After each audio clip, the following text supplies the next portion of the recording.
Hello, friends, and welcome back to Malicious Compliance Stories.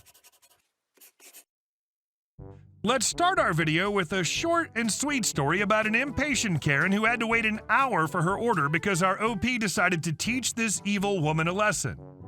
But before we begin, don't forget to subscribe to our channel if you're new here and turn on notifications so you don't miss a new video every single day.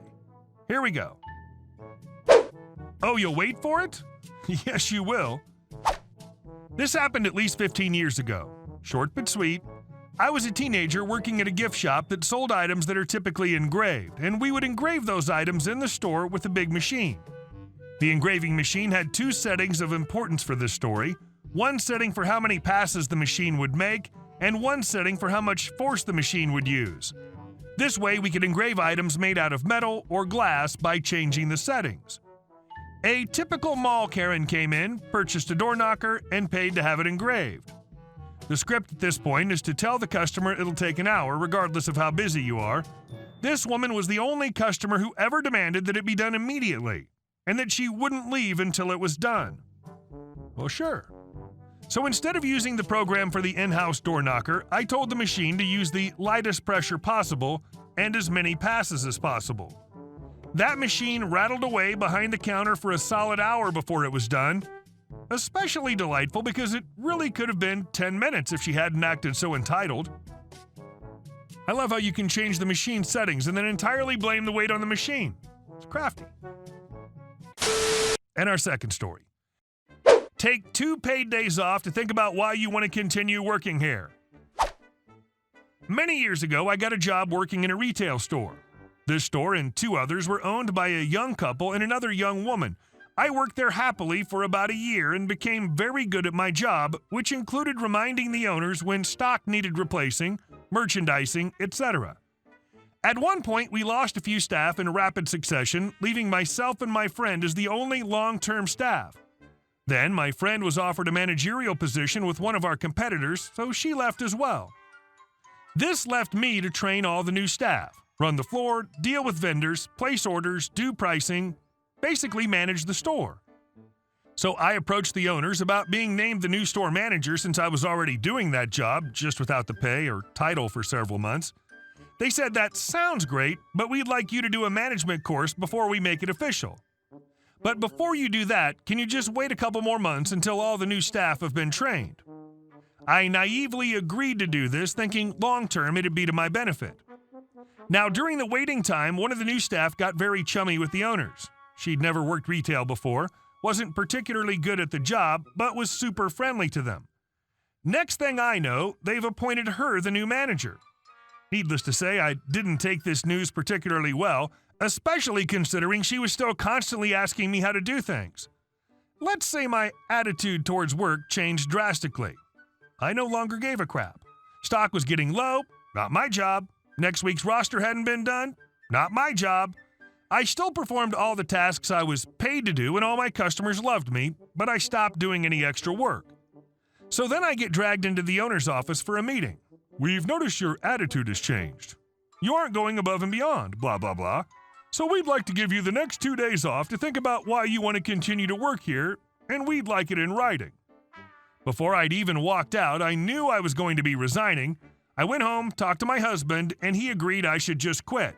So I took my 2 paid days off to spend time with my family and get a new job. When I went back into work, I was greeted with smiles, and they eagerly took the piece of paper I handed them.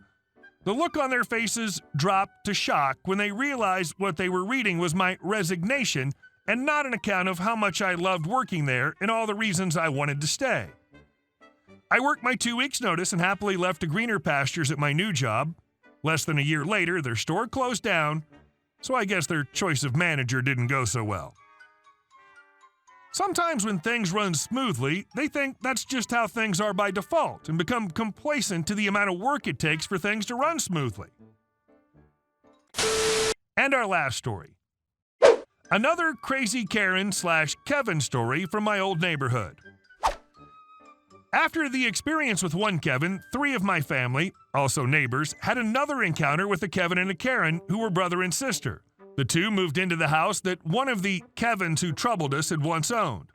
To set the stage, Small community of people, all related, and other longtime residents who were friends too. There's a small beach area with a mixture of cottages and beach homes that covered about 1 square mile of year-round and summer residential peoples. I lived on J Avenue, and around the corner J Avenue turned into W Avenue. On my street, J Avenue, there was only 2 homes until the lot across the street was bought and a raised ranch was built on it. It was a beautiful addition to the neighborhood, and the first owner was welcomed with my bringing a welcoming gift. Unfortunately, they didn't stay due to a family tragedy and had to put the home on the market. A few years later, an older man bought the place and gave it to his 2 children, who both worked and lived there until... This is where the action begins. I welcomed them with a welcome gift. No thank you, just an "oh, okay," and shut the door after taking the gift. A short time later, within weeks, the complaints began. Now, the roads were very narrow and barely wide enough to park 2 cars, and my road was not yet paved. A dusty dirt road all the way to the beach area, about 600 feet to the water.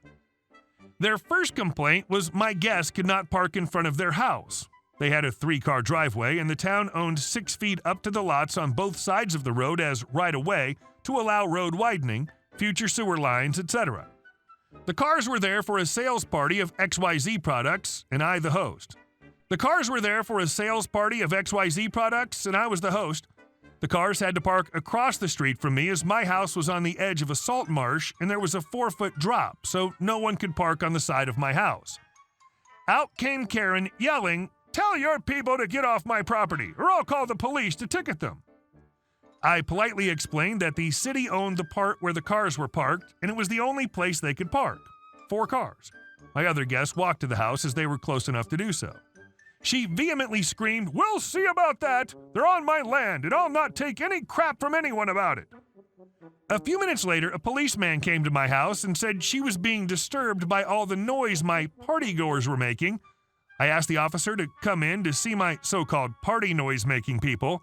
When he saw a bunch of ladies looking at my XYZ products, he smiled and said, "I'll go talk to her." Nothing came of it, and I thought this would end the complaints. Wrong. Now comes the nastiness and endangering issue they caused. W Avenue is also a small road with 4 homes on it, and that road, too, was not wide enough for cars to pass each other. My dad lived on W Avenue and had a massive heart attack and was still recovering after being released several weeks earlier. Being I lived just around the corner to him, I took it as my job to look after him and would go over there to check up on him. My mom was working during those times, and due to the money situation, she needed to work. My father began driving again, and it was hard for him to get back out of the dirt driveway. He had to back up into the area that was city right-of-way in order to get out of the driveway. He had a station wagon, and my mom had a Buick. The vehicles were long, and the road was not yet made wide enough for swinging left or right to leave the driveway, hence the city property was a backup zone to turn in either direction. The ones who lived across from me went on a rampage against my dad for backing up on their property. Kevin threw broken glass in the area where he knew my dad would be backing up into. I saw this and cleaned it up as the neighbor next to my dad had 4 kids who played in that area. God forbid should one of them fall into that amount of broken glass. The Kevin saw me and got more broken glass as I was walking away and scattered it in that area again. I saw him and told him about my dad and that he needed the area to back into so he could turn in the direction he had to go. I tried to be civil and explained the deal with the right-of-way. He looked at me, said nothing, and walked away. I picked up all the glass and called the city to tell them about it. One of the supervisors told me to inform the City Hall Road Safety Division and let them know as well as notify the police department. A few days later, a policeman came to my door about the neighbor complaining I was trespassing and stealing things off the property. I was very miffed. I then told the officer to check with the supervisor on the Highway Division about the complaint I made, as well as the Road Safety Division. I proceeded to tell him about the people not wanting my guests to park across the street in front of their property. The policeman went to the door of the Kevin and Karen and rang the bell. She wouldn't open it. I saw her peeking out from between the blinds in the window. The officer then left without having a word with Karen. All was quiet for about 2 weeks. And then I was taken aback by what I saw as I came home from shopping. There were huge boulders, and I mean huge, lining the roadway across from my dad's house. I was furious. I drove around the curve to my street and parked my station wagon across from their house so as to make it unable for them to leave their driveway unless they backed up onto the lawn. I was directly in front of my own house, not where I would have been, so as to allow them access to their driveway. I called the mayor's office and spoke with a representative on the road safety issues. "Don't worry," said the supervisor. "We'll take care of the situation." My dad had to park in front of his house, which made it difficult for my aunt, who also lived next to my dad, to pass by, and me, my husband, and my next-door neighbor. My aunt had a war of words with the two belligerent neighbors, as did the family with 4 kids. 2 days later, lo and behold, there coming onto the street was a backhoe, and the operator proceeded to remove the 3 boulders that blocked my dad's access to the area he needed to back up into. Kevin and Karen received a citation to appear in court for throwing trash onto city property, causing a hazardous condition, putting boulders on city property in such a way as to cause loss of use to utility and plow trucks. I'm glad they left. What an unreasonable, selfish pair they were. Hey guys, thank you all for watching the video. I'll see you in the next one.